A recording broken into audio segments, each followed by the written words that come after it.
Hello guys, welcome to online education platform Career Maker for Government Job. This is Bharti Malhotra. जैसे कि आपको पता है कि हमने अपनी कंप्यूटर सीरीज शुरू की है।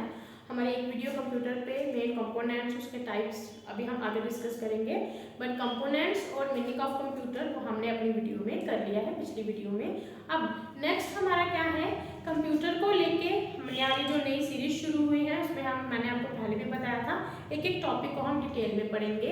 पिछले टॉपिक में कंपोनेंट्स तो पढ़ लिए हैं, बट उसमें कुछ टर्म्स थी, ठीक है, उसमें कुछ ऐसे टर्म्स थी जो आपके इंपॉर्टेंट पॉइंट ऑफ व्यू से वो बहुत इंपॉर्टेंट है।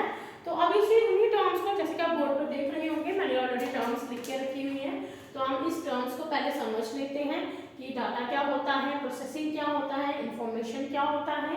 ये हमने कल हमारे पिछले टॉपिक पे कर लिया है, तो अभी थोड़ा सा हम इसका ओवरव्यू ले लें। डाटा क्या होता है? Data is a collection of basic facts and figures with any sequence which is this is a data. ठीक है, अब डाटा क्या होता है? जो भी चीज आप, डाटा क्या है? Collection of basic facts. Figure है विद सीक्वेंस, जो कि आप किसको दे रहे हो? कंप्यूटर को, एज अ इंस्ट्रक्शन। इसको हम क्या बोलते हैं? It is also called, this data is also called raw data. मैंने पिछली वीडियो में भी बताया था रॉ डाटा क्या होता है।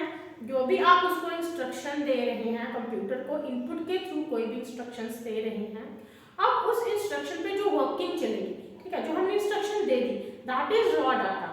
रॉ डाटा मीन्स जो हम कंप्यूटर को बेसिक कलेक्शन ऑफ फैक्ट्स, ठीक है, कलेक्शन ऑफ बेसिक फैक्ट्स जो हम कंप्यूटर को दे रहे हैं। कंप्यूटर तो प्रोसेसिंग उसी पे करेगा ना, जो हम उसको कुछ भी कमांड देते हैं, तो उस चीज को बोलते हैं हमारा रॉ डाटा, कि हमने कंप्यूटर को क्या कमांड किया, कंप्यूटर को क्या इंस्ट्रक्शंस दी, तो वो हो गया हमारा रॉ डाटा या फिर डाटा। ये इसको हम डाटा भी बोलते हैं और रॉ डाटा भी बोलते हैं। Second one is a processing. अब प्रोसेसिंग क्या होता है? Processing is a set of instruction given by the users, जो हमने उसको इंस्ट्रक्शंस दे दी अब to the computer to perform the various operations. अब हमने उसको तो इंस्ट्रक्शन दे दी, कंप्यूटर उस पे वर्क कैसे करता है? कंप्यूटर को कुछ फॉलो करने होते हैं, सेट ऑफ प्रोटोकॉल्स। ठीक है, कंप्यूटर को क्या करना होता है? कुछ सेट ऑफ प्रोटोकॉल्स होते हैं,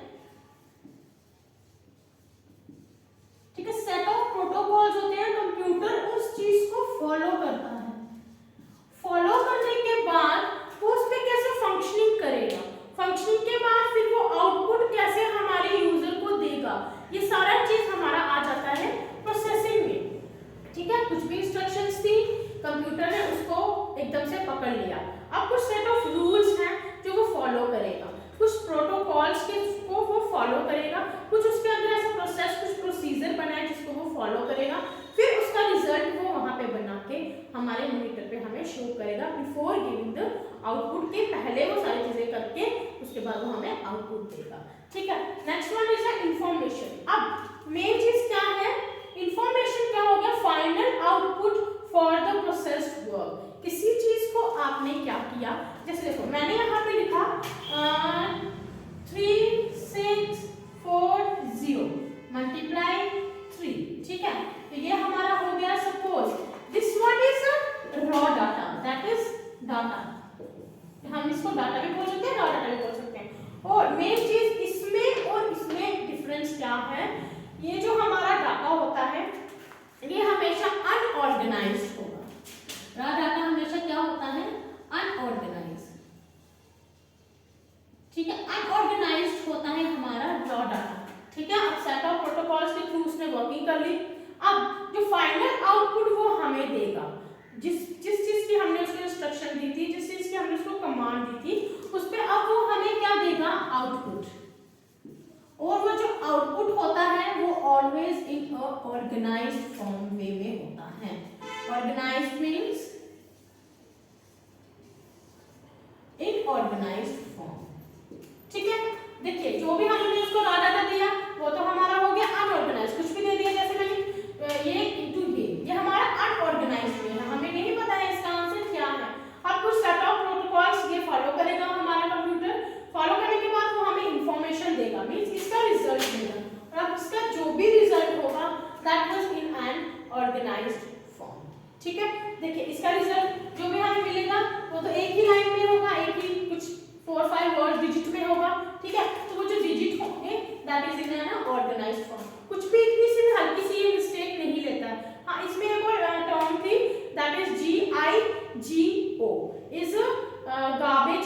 गार्बेज आउट मीन्स कंप्यूटर को हम कोई भी इंस्ट्रक्शंस, अगर हम उसको गलत इंस्ट्रक्शंस देंगे तो हमें आउटपुट हमेशा गलत ही मिलेगा। अगर हम उससे राइट इंस्ट्रक्शंस देंगे तो हमें वो हमेशा राइट ही आउटपुट देगा। ठीक है, इसका मेन ये था, ये डाटा हमेशा अनऑर्गेनाइज्ड होता है और ये हमेशा रॉ डाटा भी इसको बोलते हैं। अब प्रोसेसिंग कुछ सेट ऑफ प्रोटोकॉल्स होते हैं जो कंप्यूटर को फॉलो करने पड़ते हैं for the process of the computer, किसी भी चीज को हमें प्रोसेस करने के लिए। Second one is information, that is कुछ भी जो हमें फाइनल आउटपुट मिलता है वो इंफॉर्मेशन हो गई और ये हमेशा याद रखिएगा वो ऑर्गेनाइज्ड वे में होता है। ठीक है, नेक्स्ट हम लेके चलते हैं। चलिए नेक्स्ट है इसके साथ हमारा characteristics of computers and computer application, या फिर यूजेस ऑफ कंप्यूटर के यूजेस कहाँ होते हैं। ठीक है, पहले है हमारा स्पीड। ये तो आपको ऑलरेडी पता है, कंप्यूटर को जो भी हम इंस्ट्रक्शन देंगे वो 1 सेकंड में उसका हमें आउटपुट दे देगा, तो इसकी स्पीड हमेशा हाई होती है। स्पीड इसकी हमेशा क्या होती है, हाई। ठीक है, next one is accuracy. Accuracy means जो आप कंप्यूटर को इंस्ट्रक्शंस दोगे वो उसका reply with in a second accurate manner में ही देगा। अगर आपने प्लस लिखा होगा वो प्लस ही देगा, अगर माइनस लिखा होगा माइनस ही देगा। कुछ चीजें अगर आप गलत भी टाइपिंग कर देते हैं ना तो वहां पे वो रेड कलर का वो शो कर देता है कि यहाँ पे आपकी मिस्टेक्स है, तो मींस एक्यूरेसी देता है कंप्यूटर हमारी हर एक चीज को लेकर। सेकंड वन है हमारा थर्ड वन है हमारा delicacy. Delicacy means hard working machine. Computer क्या है, हार्ड वर्किंग मशीन है। ठीक है, यहाँ पे नो मिस्टेक, कोई मिस्टेक नहीं करता है, ये हमेशा एक्यूरेट आंसर देता है। थर्ड वन ये क्या है, hard working. Hard working means हम जो भी इसको जितनी भी हम इसको कमांड देंगे, जितना भी एक साथ हम कंप्यूटर में कितने फंक्शंस कर सकते हैं ना, तो वो हम कितने सारे फंक्शंस एक साथ परफॉर्म कर सकते हैं, बट वो हर एक फंक्शन को एक्यूरेट वे में करता है विदाउट एनी मिस्टेक, और ये बहुत ज्यादा हार्ड वर्किंग होता है। जैसे हम ह्यूमन कभी अब टायर्ड हो जाते हैं तो हम थक जाते हैं, हम किसी काम को करने से मना कर देते हैं, लेजी सा फील करते हैं, बट कंप्यूटर ऑलवेज, हाँ कभी कभार बैटरी आउट डेड हो जाए तो वो बात अलग है, बट कंप्यूटर हमेशा क्या है, हार्ड वर्किंग मशीन है कि हर फंक्शंस को बहुत अच्छे से परफॉर्म करता है, बहुत ज्यादा क्या बोलते हैं उसको, हार्ड वर्क तरीके से। Next one is a versatility. Versatility means, versatility क्या होता है, डायनामिक। डायनामिक मींस कि आप एक साथ बहुत सारे फंक्शन इसमें परफॉर्म कर सकते हो। ठीक है, dynamic means in a different purposes, आप डिफरेंट पर्पस से, डिफरेंट वे से हर एक, जैसे आप फोन पर ही लगा लो, ये भी तो एक तरह का मशीन है, कंप्यूटर है। अगर हम जैसे आप साथ साथ में इंस्टाग्राम चलाएंगे तो व्हाट्सएप भी चला रहे हो, गूगल भी चला रहे हो, तो ये वर्सेटाइल क्या हो गया, इसके डायनामिक फंक्शंस होंगे कि ये कैसे एक साथ, मतलब हम कम से कम भी इसमें हम कम से कम सारे ऐप अगर खोल के रखते हैं फिर भी ये हर एक फंक्शन को अच्छे से परफॉर्म करेगा, डायनामिक वे से अपने एक एक चीज को ये प्रोसेसिंग करेगा। Next one is reliability. Reliability क्या है, डिपेंडेंसी। कैसे आज पूरा का पूरा ह्यूमन इस पे डिपेंड है। ठीक है, पूरा ह्यूमन बीइंग आज तक तो इवन हमें छोटे छोटे नंबर किसी के याद नहीं होते हैं हमारे, क्योंकि फोन में फीड है ऑलरेडी। ठीक है, तो ये क्या है, ये है इसकी रिलायबिलिटी। ह्यूमन पूरा का पूरा डिपेंड हो गया है कंप्यूटर पे, पूरा का पूरा डिपेंड हो गया है फोन पे, तो ये क्या है, डिपेंडेंसी। क्यों, एक और चीज है, इसमें डाटा हमेशा सिक्योर रहता है। Data secure is a confidence way हो गया ना, कि हमें कंप्यूटर पे पूरा ज्यादा कॉन्फिडेंट है कि वो हमारे डाटा को अपने अंदर स्टोर रखेगा, तो दैट इज अ रिलायबिलिटी। इसलिए वो इसमें डाटा हमेशा सिक्योर रहेगा, इसलिए पूरा का पूरा ह्यूमन बीइंग इस पे डिपेंड हो गया है। ऑटोमेटिक मशीन, ये तो आपको ऑलरेडी पता है, ये क्या है, ऑटोमेटिक मशीन है, ये कोई मैकेनिकल वर्क से काम नहीं करती है, ये किससे काम करती है, ऑटोमेटिकली। ठीक है, चलती तो इलेक्ट्रॉनिक्स है कंप्यूटर। ठीक है, बट जैसे फोन है ये तो इलेक्ट्रॉनिक से नहीं चलता, चार्ज करने के बाद तो बात अलग है, जब ये फुल हो गया अभी इलेक्ट्रॉनिक नहीं है, तो ये क्या है, मैकेनिकल। ये मैकेनिकल नहीं है, ये है इलेक्ट्रॉनिक। ठीक है, next one is reduction of paper and cost. अब आपको पता है कोई भी हम फंक्शन कर रहे हैं, कोई भी चीज, जैसे आप एग्जाम लगा लो, हमारे जितने भी एग्जाम्स होंगे या अगर ऑनलाइन वे से होते हैं तो उससे क्या होगा, हमारी रिडक्शन ऑफ पेपर्स और कॉस्ट, हमारा पैसा बचेगा, दूसरा हमारा पेपर बचेगा। पेपर बचेगा तो जाहिर सी बात है पेड़ पौधों का भी बचाव हो सकता है। ठीक है, तो ये सारी चीजें हैं हमारे किसको लेकर, कैरेक्टरिस्टिक्स ऑफ कंप्यूटर कंप्यूटर्स को लेकर। ये वैसे एग्जामिनर पॉइंट्स ऑफ व्यू से अगर क्वेश्चन कभी पूछे भी जाए तो इसमें 1-2 नंबर का ये पूछ सकते हैं कि डायनामिक जैसे आपका कोई फंक्शन है तो वो क्या होता है कंप्यूटर का, दैट इज अ वर्सेटिलिटी, ठीक है, और या फिर रिलायबिलिटी का क्या था, बहुत इसमें से 1-2 क्वेश्चन आ सकता है। Second one is a computer application, computer किस किस फील्ड में यूज होता है। आजकल तो हर एक फील्ड में बस कंप्यूटर ही यूज हो रहा है, बट आई एलिमेंट पॉइंट्स मैंने इसमें डिस्कस किए हैं। बैंकिंग और फाइनेंस, ठीक है, बैंकिंग और फाइनेंस में हमारा कंप्यूटर यूज हो रहा है, हमारे कुछ भी चीजें हैं कंप्यूटर में, हम सब चीजें रिलेटेड टू आवर अकाउंट्स या फिर कुछ भी चीजें हमारी बैंकिंग से हो रही है। एजुकेशन, एजुकेशन का तो आपको ऑलरेडी पता है, इस टाइम पे we are totally depend on computer, internet, कुछ भी चीज को लिए हम, कुछ भी चीज, इवन कि आजकल की तो रिपोर्ट्स कार्ड भी किसमें हो रही है, कंप्यूटर में, बस वहीं से हमने उसकी रिपोर्ट कार्ड बना दी एक्सेल में जाके, चलो जी वहीं से हमारा काम हो गया। तो ये सारी चीजें, हमारा सारा डाटा सिक्योर रहता है। Third one is health care, किसी भी चीज में, किसी भी हॉस्पिटल, हेल्थ मेडिकल शॉप पे लगा लो, हॉस्पिटल लगा लो, हेल्थ केयर क्लिनिक लगा लो, हर जगह पे कंप्यूटर वर्क कर रहा है। मिलिट्री, मिलिट्री मीन्स कुछ ऐसी मशीन्स बन गई हैं जो हमारे मिलिट्री के लिए बहुत ज़्यादा इंपॉर्टेंट है, वो वहीं से उसको इंस्ट्रक्शंस दे देती हैं कि एनिमी है उस वाली साइड पे, या कुछ ऐसे उन्होंने ऐसी मशीन्स बना ली हैं जो ये सब चीज़ों को इंस्ट्रक्शंस दे रही होती है। कम्युनिकेशन का तो आपको पता है, कम्युनिकेशन पे क्या हो गया कि बातचीत, फोन, आजकल हम हर चीज़ के लिए, और भी बहुत सारी साइट्स आ गई हैं, और भी बहुत सारे ऐप्स आ गए हैं कम्युनिकेट करने के लिए, तो ये सारी चीज़ें हैं कंप्यूटर में। नेक्स्ट वन एंटरटेनमेंट, एंटरटेनमेंट तो ऑलरेडी आपको पता है, किसी भी टाइप की मूवी, सॉन्ग्स, कार्टून्स, आजकल तो बच्चे, पता है आपको। गवर्नमेंट सर्विस, गवर्नमेंट सर्विस के लिए भी आप कंप्यूटर का यूज होता है। पहले क्या होता था, कंप्यूटर नहीं होते तो बड़ी बड़ी फाइलें बन जाती थी गवर्नमेंट सर्विस में, वो पड़ी पड़ी कहीं ना कहीं रह जाती थी, बट रिकॉर्ड नहीं रहते थे, बट अब कंप्यूटर में हर किसी का रिकॉर्ड मिल सकता है। Second one is business and marketing, business में आपको कंप्यूटर की जरूरत पड़ती है, मार्केटिंग में जितनी भी आपको रिकॉर्ड्स बनाने हैं, ये सारी चीज़ों के लिए कंप्यूटर बहुत इंपॉर्टेंट है। अभी इसकी कुछ टाइप्स हैं और कुछ इवैल्यूएशन जनरेशन हैं जो हम डिस्कस करेंगे इसके आगे। चलिए नेक्स्ट है इसके साथ हमारा एवोल्यूशन। एवोल्यूशंस होते हैं कि कंप्यूटर सबसे पहले, जैसे कंप्यूटर तो ये अभी ज्यादा डेवलप हो गया है, पहले क्या था, सबसे पहले इसमें आया था अबाकस। ये क्या था सबसे पहले, ये किसके लिए यूज होता था, ये यूज होता था कैलकुलेटिंग के लिए, ठीक है, ये कैलकुलेटिंग डिवाइस थी कंप्यूटर के, जो अगर जनरेशन की बात करी जाए तो सबसे पहले ये आया था। तो इसमें क्या था, सिर्फ कैलकुलेशन होती थी, छोटी छोटी कैलकुलेशन, जैसे कि अर्थमेटिक को लेके, अर्थमेटिक में सिर्फ होता था हमारा प्लस माइनस, और ये चाइना वालों ने इन्वेंट किया था बिफोर आई थिंक 5000 ईयर की पहले की बात है, ठीक है। तो वहाँ से ये छोटे छोटे फंक्शन परफॉर्म करता था, दैट वाज जस्ट अर्थमेटिक। इसका मेन चीजें लिखवा देती हूँ, ये है, और मेन चीज है it is also known as a first known computer. ये एग्जाम में बहुत बार पूछा गया है, फर्स्ट नॉन कंप्यूटर कौन सा, ठीक है। तो इसमें मैं आपको मेन पॉइंट लिखवा देती हूँ। पहला था इसमें, पहला तो ये है फर्स्ट नॉन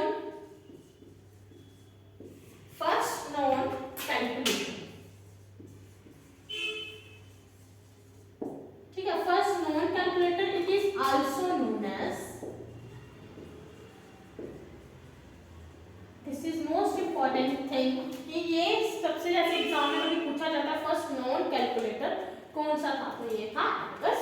सेकेंड वन, इसमें हम क्या करते थे, किसी भी अर्थमेटिक जो प्रोसेस होता है, अर्थमेटिक चीजों को ये प्रोसेस करता है, ठीक है। अब इसमें क्या है, जैसे ये है हमारा, और ये था हमारा early known device. Early means बहुत पहले की बात है, early known device, that is a first device, early हो गया हमारा फर्स्ट डिवाइस, ठीक है। अब इसमें हमें ये दो टर्म्स पूछी जा सकती हैं, एक तो ये अर्ली नोन डिवाइस है, दूसरा ये फर्स्ट नोन कैलकुलेटर है। This is the most important thing, ये आपको एग्जाम में बहुत बार पूछा गया है कि फर्स्ट अर्ली नोन डिवाइस कौन सी थी या फिर फर्स्ट नोन कैलकुलेटर कौन सा था, ठीक है। अब ये कौन कौन से फंक्शन परफॉर्म करता था, that is arithmetic calculation, arithmetic calculation, ठीक है।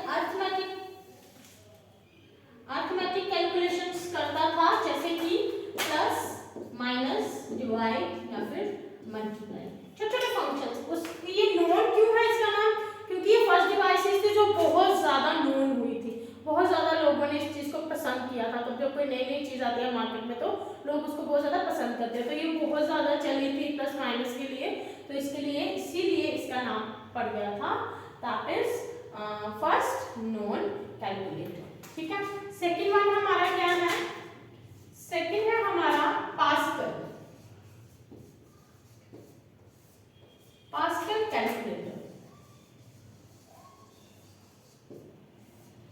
पास्कल कैलकुलेटर क्या था, ये इन्वेंट कब हुआ है, ये इन्वेंट हुआ था तकरीबन 1649 में। ठीक है, इसकी इन्वेंशन हुई थी, इन्वेंटेड इन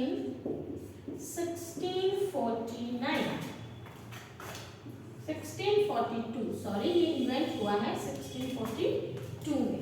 ठीक है, पहला हो गया आपका, दूसरा हो गया पास्कल, PASCAL। पास्कल कैलकुलेटर ये इन्वेंट हुआ है 1642 में। ठीक है, वो तो हो गया अर्थमेटिक के लिए, सिर्फ हमारा कैलकुलेशन करने के लिए प्लस माइनस लेकिन ये इतना ज्यादा फेमस नहीं हुआ था एबेकस से। एबेकस का जो हमारा बहुत ज्यादा फेमस हुआ था, पर ये इतना नहीं हुआ था। ये भी कैलकुलेशंस के लिए यूज होता है, ये भी कैलकुलेशन के लिए यूज हुआ था उस टाइम पे।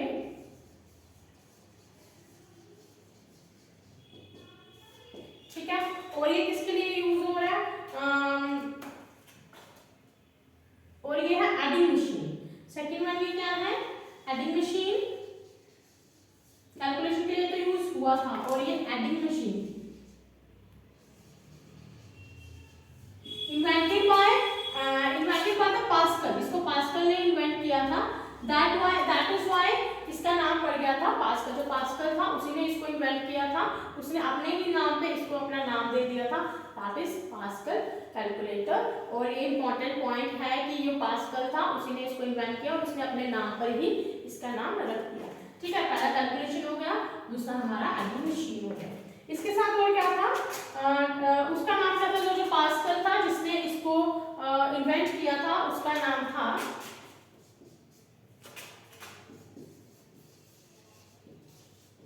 Blaise Pascal. ठीक है, ब्लेज पास्कल ने इसको इन्वेंट किया है।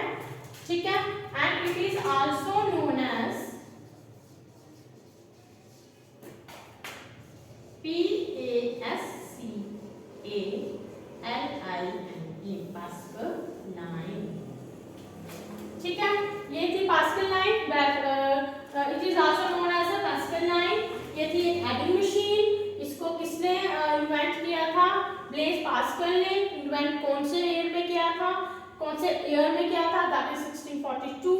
इसमें हमारे एग्जैक्ट डेट नहीं दी है, बस इतना बताया 1642 में इन्वेंट हुआ था ये। और ये ज्यादातर इतना नोन नहीं था जितना ये था, ये बहुत ज्यादा नोन था, पर ये इतना नोन नहीं था इसलिए। और इसको क्या बोल सकते हैं हम, इसका और भी नाम था। ये हमारा यूज होता था एडिंग के लिए और सब्सट्रैक्शंस के लिए। ठीक है, यूज फॉर किसके लिए होता था, adding, add and subtract.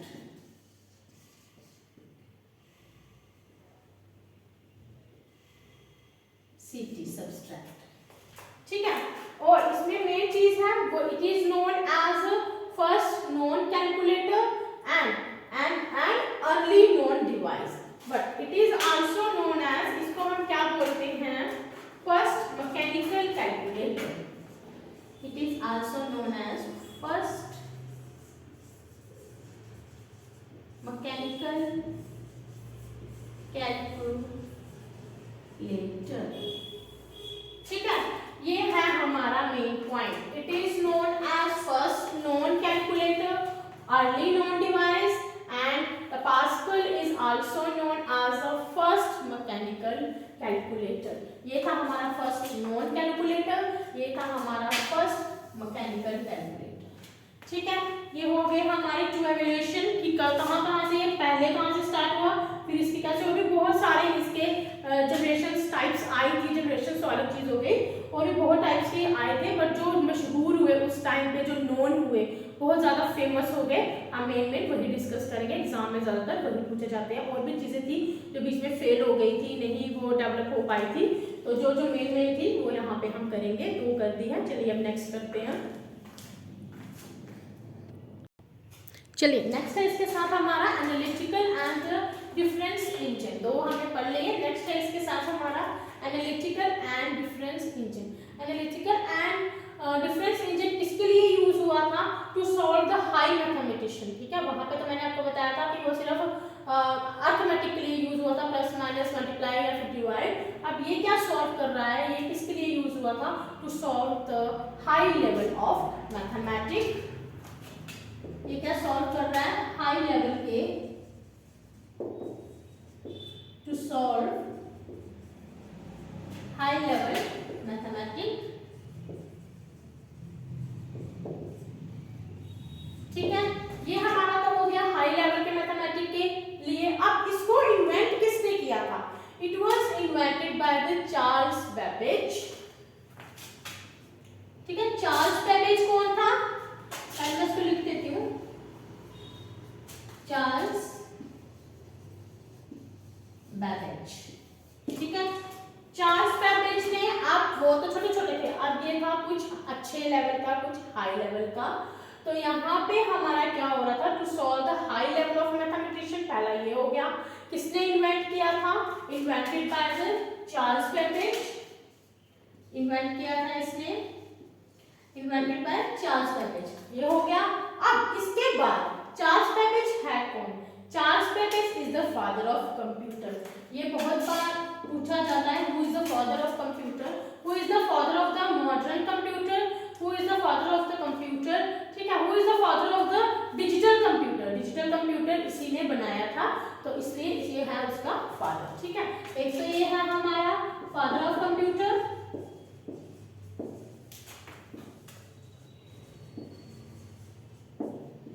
Father of computer अगर कहीं भी आपका आ जाए, उसका फादर भी चार्ल्स बेबेज है।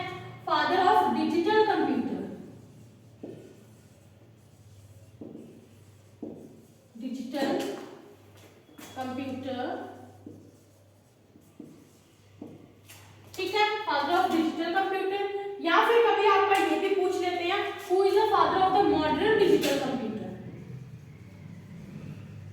Modern digital computer. तो आपको कंफ्यूज नहीं होना है, इन तीनों का फादर कौन है? हमारा Charles Babbage. Charles Babbage father of computer भी था, और ये फादर ऑफ डिजिटल कंप्यूटर भी था, और ये father of modern digital computer भी था। ठीक है, अब इसके साथ और ये है, ये था कौन? Charles Babbage. Charles Babbage was the British mathematician. अब ये ब्रिटिशर्स का एक मैथमेटिशियन था, जिसने एक एनालिटिकल कंप्यूटर डिवाइस को इन्वेंट किया था, इंजन को इन्वेंट किया। British mathematician.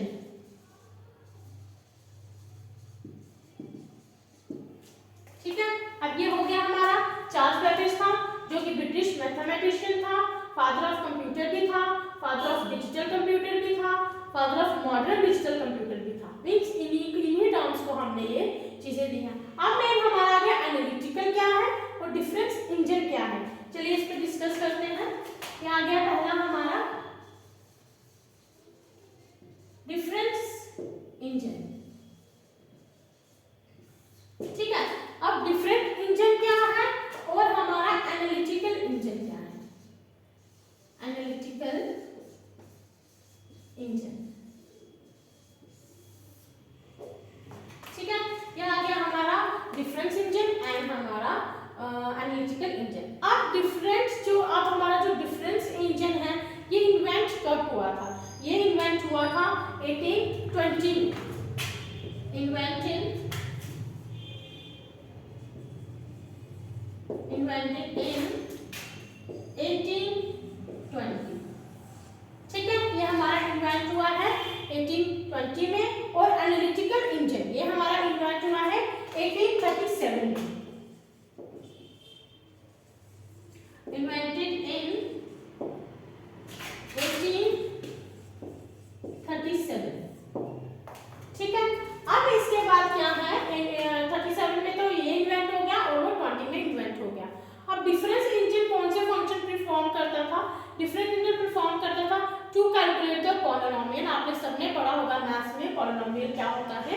तो ये सारी चीजें हमारे डिफरेंस इंजन में हुई थी। ये किसके लिए यूज हुई थी? टू कैलकुलेट किसके लिए? पॉलिनोमियल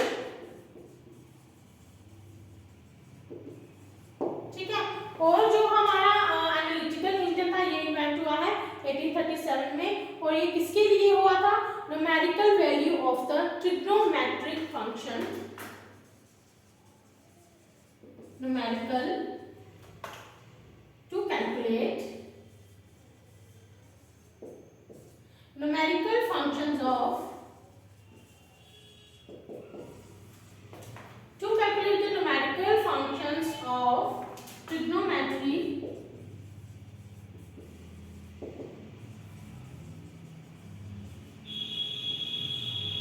ठीक है, to calculate the numerical functions या फिर numerical values of the trigonometry, या फिर उसके जो फंक्शंस होते थे किसी भी फॉर्मूलाज को लेके, ठीक है, trigonometry function of formula of any formula, किसी भी फॉर्मूला के किसी भी फॉर्मूला को लेके उसके जो फंक्शन किए जाते थे, ठीक है। ये हमारा हो गया analytical and difference engine. Analytical में क्या था, to solve the high level mathematician, ठीक है, उसमें सिर्फ अर्थमेटिक था, इसमें था क्या बोलते हैं उसको, लेवल, हाई लेवल का जो मैथमेटिशियन था वो था। और चार्ल्स बेबेज ने इसको इन्वेंट किया था, वो था British mathematician, father of computer, digital computer, modern digital computer के जो फादर थे वो थे चार्ल्स बेबेज। इन्होंने जो इंजन डिफरेंस इंजन इन्वेंट किया था 1820 में, वो किसके लिए, कैलकुलेट के लिए यूज होता था, पॉलिनोमियल के लिए। एनालिटिकल इंजन था 1837 में हुआ था, और ये हुआ था न्यूमेरिकल फंक्शन या फिर numerical values of trigonometric functions of any formulas, किसी भी फॉर्मूलाज को लेके। आप इसका स्क्रीनशॉट ले लीजिए। नेक्स्ट हम स्टार्ट करते हैं। चलिए, इसमें था मैंने आपको बता दिया, that is Charles Babbage is the father of computer. अब इसमें क्या है, एक तो डिफरेंस इंजन बता दिया, एनालिटिकल इंजन भी हो गया। अब इसमें क्या है, चार्ल्स बेबेज था, इसने तो कंप्यूटर बनाया था, इन्वेंट कर दिया था, बट इसमें था एक और, दैट इज एक्स लॉवलेस। लॉवलेस कौन था, ये था first algorithm creator, first algorithm creator, ठीक है, फर्स्ट एल्गोरिथम क्रिएटर था। और ये क्या था, फर्स्ट प्रोग्रामर,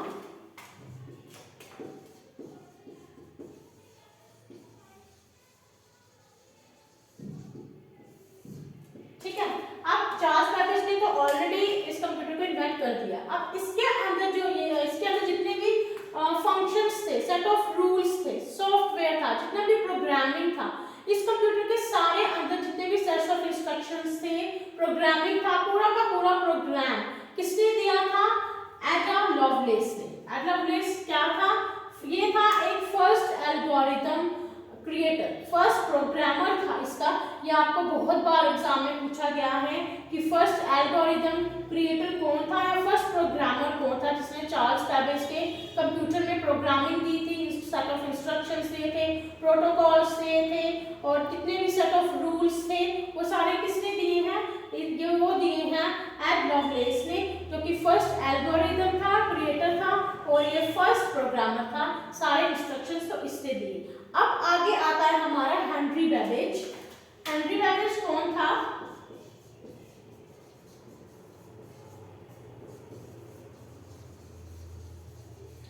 हेनरी बेबेज था सन ऑफ चार्ल्स बेबेज, ये था चार्ल्स बेबेज का सन, ठीक है। अब कुछ ऐसे फंक्शंस थे जो किसी टाइम पे इसने पूरे किए थे, जैसे कि इन 1910 में